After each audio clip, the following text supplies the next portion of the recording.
কখনো কখনো একাধিক বিষয়ে হক হতে পারে।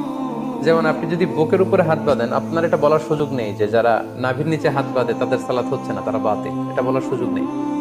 আবার যারা নাভির নিচে সালাতে হাত বাঁধছেন, তারা আপনারা কখনোই বলতে পারবেন না যে যারা বুকের উপরে বাঁধে তাদের সালাত হচ্ছে না, এটা বাতিল না।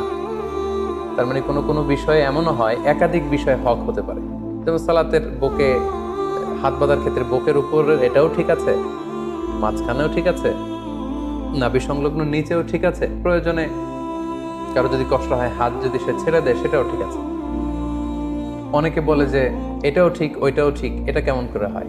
তাদের জন্য এই হাদিসটা একটা বড় ধরনের দলিল যে কোনো বিষয়ে একাধিক মতামত হক হতে পারে, একাধিক মতামতই সহি হতে পারে। নট নেসেসারি যে একটা বিষয়ই সঠিক হতে হবে, কখনো কখনো একাধিক বিষয়ও সহি হতে পারে। তাহলে এই প্রসঙ্গে আমরা বুঝলাম যে এই যে মতের ভিন্নতা, চিন্তার ভিন্নতা বা বুঝের আন্ডারস্ট্যান্ডিং এর ভিন্নতা, এটা শুধু আমাদের সময় না বা মাযহাবের ইমামদের মধ্যেই না, এটা সাহাবাদের মধ্যেও ছিল।